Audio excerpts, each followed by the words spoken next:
Hi, this is Hot Mic and I'm Nidhi Razdan. It's been more than 50 days since Russia invaded Ukraine.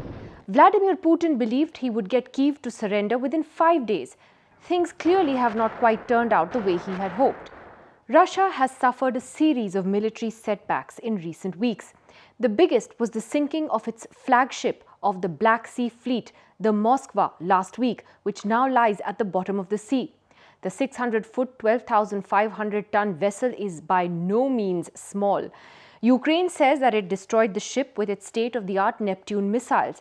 Russia, however, claims that the vessel went down because of a fire on board, which involved ammunition stored in the hull.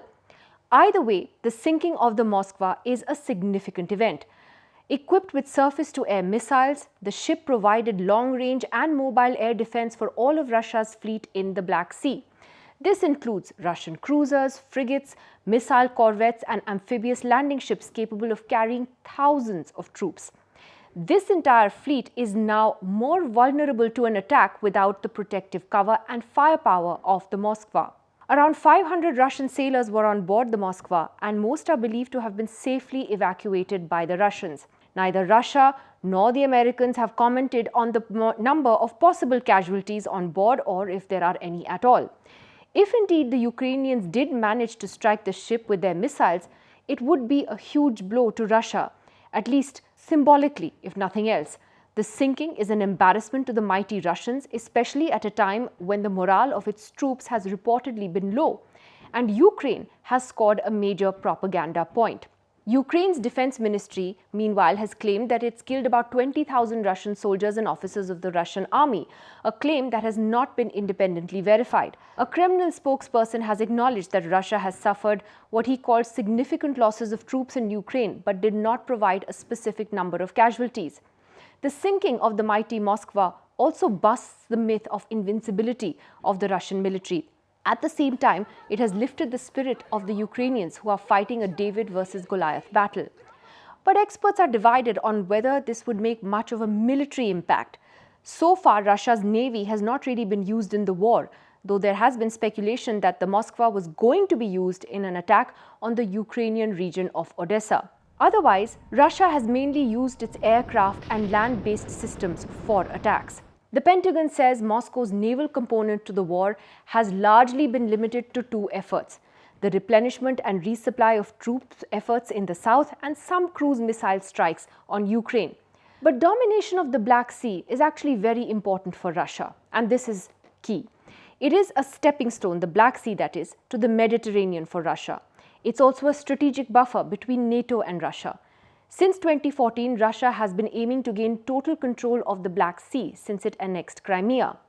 That is why they have pushed to capture the Ukrainian port city of Mariupol in the breakaway eastern region of Donetsk Oblast.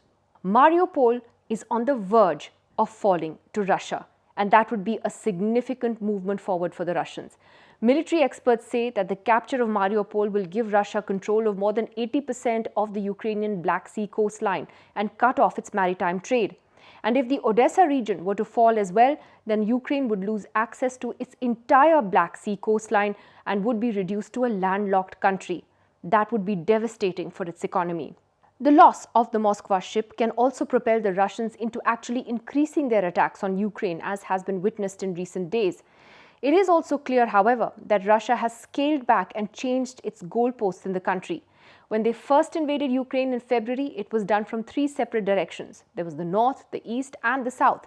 But as the war progressed, Putin realized that he needed to cut his losses, and his top officials have since said that the aim is to focus on liberating the eastern region of Donbass, where Russian-backed separatists have been fighting the Ukrainian army for the past 8 years or so. However, the West is also worried that a desperate Putin could use nuclear weapons. The CIA director has said recently that none of us can take lightly the threat posed by a potential resort to tactical nuclear weapons or low-yield nuclear weapons. Tactical and low-yield nuclear weapons refer to those that are designed for use on the battlefield, of which some experts estimate that Russia has about 2,000 that can be delivered by air, naval, and ground forces. Ukraine has been aided by the West as far as its military is concerned. The US has also announced another $800 million in military aid just last week. But President Zelensky says that he needs much more to ward off an aggressive Russian attack in the east. CNN reports that the latest aid includes 18 155mm howitzer cannons and 40,000 artillery rounds, but there's concern that this is all going to finish in a matter of days as heavy fighting intensifies in the Donbass region. Russia has also warned the State Department that there would be what it called unpredictable consequences if the US and its allies continue to send in heavier duty weaponry that Ukraine has sought. It is for this reason that the US has to assess how far it can go in aiding Ukraine militarily without allowing the conflict to escalate and become even bigger.